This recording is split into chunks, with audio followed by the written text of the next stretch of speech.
All right, welcome back, fellow escapees. Welcome back to my channel where I help burnt out corporate employees ditch their boring 9 to 5 and create a life of financial freedom. Now, in today's video, I am going to talk about what is going on right now in our economy with the foreclosures, the housing market, the mortgages, and how so many people are behind right now on their mortgage and rent payments. Now, I have had a successful career in real estate, so this is a topic I definitely know how to help you with.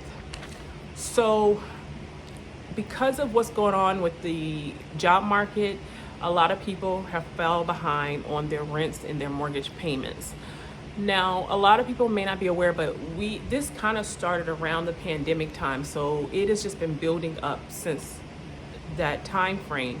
So it's kind of all coming to a head now. During this year and next year, you're going to start seeing a lot of more people defaulting on rents as well as defaulting on their mortgage payments.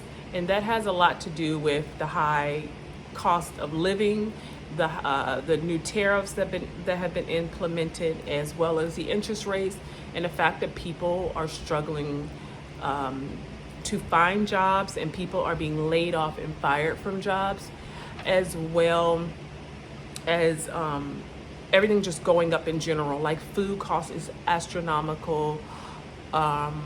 Utilities, people's utilities bill have went from $200 to some people are reporting $500-$600 a month for, an average apartment now. Their light bill is out of control. Their water bills are out of control. Some people say that even their cell phone plan has jumped up a lot, so they have to look for cheaper alternatives on their cell phone plans. So there's a lot of reasons people are falling behind, and the wages are not keeping up with inflation. There are people who have college degrees that can barely find a job paying $15 to $17 an hour. So obviously that's like minimum wage, basically, even though it's not the minimum wage in most states and cities. That is like if you convert it into what it costs to get a $2,000 a month apartment, or have anywhere from a $400 to $800 a month car note, student loan debt, child care. That's like basically minimum wage. So this report is saying that 90% of FHA mortgages have been behind since the start of COVID, and people have been falling anywhere from 3 to 6 months behind on their payments. And that is a lot of, just for FHA to hold that many loans and have almost 90% of them almost near defaulting, that is a lot. Just because people are defaulting doesn't mean they're not going to catch up. So that doesn't mean 90% of those loans are going to go into foreclosure or anything like that. That's not what that means. It just means they're behind on their payments. Like, people are struggling to make their payments. So before the housing market crash, some of you guys if y'all are old enough to remember the 2008, 2009, 2010, 11, 12, we had the foreclosure market in certain parts of the country, and in many parts of the country actually.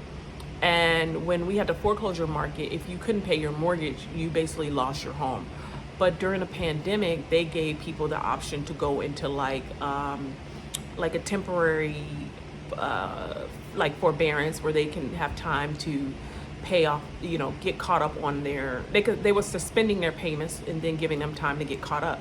So a lot of those loans from the COVID time, a lot of people from during that era, because they had their loans paused, and they were trying to get back on their feet. Some of them actually, I know people who lost their jobs, and even though they found jobs about a year or two later, those jobs laid them off again. So people, even though you might say, well, COVID was almost damn near 5 years ago. Yeah, but people have been struggling to keep consistent employment almost since then. There's been a lot of people who cannot find and keep consistent employment because these jobs are constantly laying people off. So it has taken people a while to kind of get that stabilization that they had before. So, their homes were loans were being paused, or they were given loan modifications, so they were given some time to pay. But then at the same time, look at how much inflation has went up. Look at how much food and things and gas and everything was going up. And then on top of that, you have daycare, you have house maintenance, you have food, you have medication. Like this one lady said she was paying $76 or something for her diabetes medication, I think she said. And then it went up to about 400 and something dollars. So, you know, where are you going to get that extra $400 from if your job is not adding that to your salary every year, and your wages are staying stagnant? And then if you're already in a low paying job or career to begin with, then how are you ever supposed to keep up with inflation and stuff like that? So that is what is causing this to happen. So when you buy a home, if you've never bought a home or own a home, when you buy a home, your payment is usually fixed if you get a fixed mortgage. The only thing that changes your payments really over the years if you're holding that loan is your insurance and your property taxes. So insurance, as you know, like car insurance, it can, health insurance, anything like that, it can just go up over the years on you. And then your property taxes usually increase as the home increases in value. So those two things can change your payment. So let's say you had a $1,500 a month payment. If any of these things go up in a given year or 2 or 3 years or whatever, that can add another $200 to $1,000 onto your payment, just depending on how much it goes up. And property taxes have been increasing significantly in most parts of the country. It's not staying consistent, it is going up. And it's usually, a lot of times when you get into retirement, property taxes, insurance, and HOA or special assessments from an HOA is usually what causes most elderly people to lose their home, because they're not expecting that big jump in appreciation or cost, and then they're already on a fixed income. So that's where sometimes they get in a little trouble. You hear about the 80-year-old who is being put on the streets, and a lot of times they're falling behind because of the property taxes. When they were doing gentrification in some of our Black communities in Texas, a lot of times when they were taking the homes from the older Black residents who had paid off homes, it is because they could no longer afford the property taxes. The property taxes alone were wiping out so much of their fixed income and Social Security checks that they had to go ahead and sell off the property just so they can get some money and have something left, you know, for them in retirement. Illnesses, if you fall behind, if you get sick and you can't go to work or your job fires you because you're taking off too much to go get your treatment at a hospital, especially people who have cancer and other illnesses, and you fall behind, that's usually another major reason people end up falling behind on their mortgages or eventually losing their homes. The thing is with, I would say somewhat of the plus of being an owner instead of a renter is if you're an owner of a home, you can usually sell that home and get the equity out and start over in your life. If you're a renter, you usually don't have any equity, so you are in a pretty bad, you know, you could be in a pretty bad situation if you are facing some type of financial hardship. There's usually nothing for you to sell off to try to get back on your feet. So I would say that's like one of the plus of owning a home. You still probably have built up some type of equity in it where you can get some money and start over and live off that. If you're a renter, you normally are, in most states, a landlord can put you out if you get behind within 30 to 90 days. If you're a homeowner, I guess the other plus is, if you're a homeowner, it takes the banks between 6 months and up to 24 months to get you to go through the foreclosure process to get you out of that home. So that buys you some time to get back on your feet or figure out what you're going to do. Now, as a real estate agent, I will tell you, if you start noticing you can't get back on your feet or you're falling too far behind, instead of getting that foreclosure on your record so you can't possibly buy another home for like 4 to 5 years, 7 years, try to go ahead and get it on the market, get it rented or sold. Do not let that hit your record if you can help it. I know when I was dealing with a lot of clients that have foreclosure or in pre-foreclosure, one of the struggles or things that I had was trying to get them to let go of the house, like getting to the realization that they have to let this house go. And sometimes they would try to stay there until the foreclosure happened. You don't want to stay there until the sheriff comes knocking at the door and putting all your stuff out on the lawn. You want to just go ahead and get it sold. At least you can get something out of it and get it and have a clean credit report. But it's so emotionally hard for people to to accept that they have to let that house go.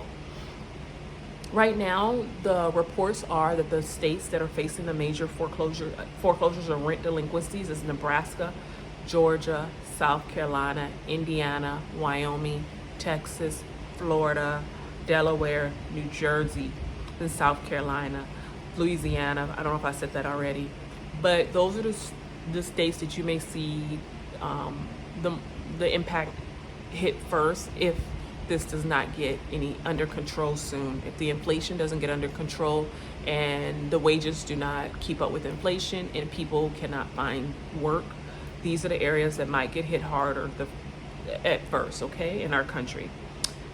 Newsweek is reporting that there are 6.6 million people behind on their mortgages, and Deeds.com is reporting that 9 million renters are behind on their rent. So it's almost like 20 million people are struggling with paying their living expenses right now, and that's really unfortunate because it's going to cause a lot of problems with homelessness and things like that. There is a website called Warn Tracker, WARN Tracker, and I wanted to share this with you because this site will alert you if your company, if you have a big company, you're with a pretty mid-sized company, a lot of times they have to, and especially if they're publicly traded, they have to announce their layoffs. So this website, WARN Tracker, TRACKER, lets the public and community know that they are getting ready to announce layoffs or do layoffs. So you can always check that website to see if your company is going to start doing layoffs. Now, layoffs sound bad to anybody who's working and need a job, but actually layoffs in economics, it helps a lot of publicly traded companies stocks soar because they're reducing costs. So for major corporations and even mid-sized corporations, whatever, this is like a plus for them and a devastation for the average person. I always tell people it's a play on the words. If you ever hear the president or your state representatives or government saying, our economy is thriving, we've created 200,000 new jobs. They are saying they created the jobs, but if you look, they never filled the jobs. The jobs are not real a lot of times. There's a lot of fake postings, a lot of fake job postings.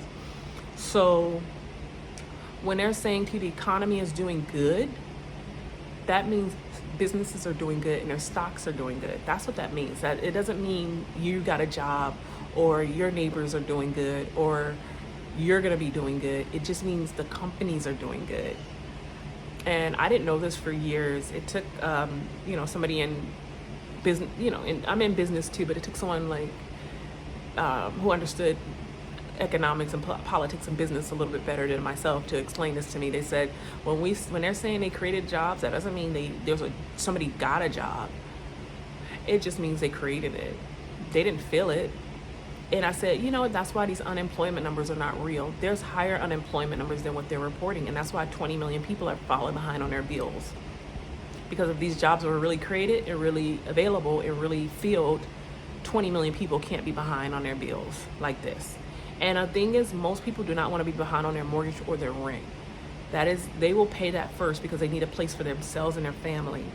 So if they're falling behind on that, that means they have to choose between food, medical, children expenses, or whatever they're going through, helping other family members who are out of work.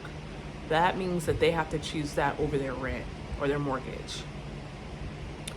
When foreclosures usually happen, the private equity firms come in and swoop up a lot of those foreclosures before the general market gets a chance to buy those homes at a discounted price.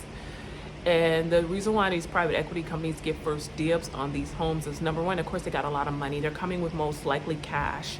They're going to be serious buyers, so you don't have to worry about them wanting inspections and all the stuff that traditional buyers are going to ask for. They're going to come in. They're going to come in with their large portfolios. They're going to know about this beforehand because most banks have relationships with these private equity companies. So they're going to go in and call these people.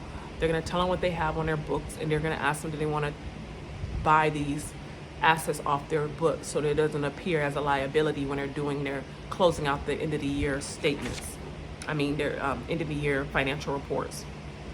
So a lot of private equity companies get first dibs on these homes. They buy them in bulk, so they get it at large discount when this stuff happens to the American people. So really sad that happens. I wanted to go over some comments that I saw, just a few, but there was a lady, she was in Houston, Texas, and she said that her homeowner's insurance went up 40% in 1 year.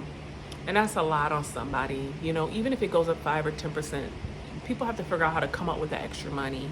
And a lot of times they're not even expecting that to happen, and especially not at a 40% rate. So her mortgage payment ended up jumping up a lot. So that financially can hurt a working American person.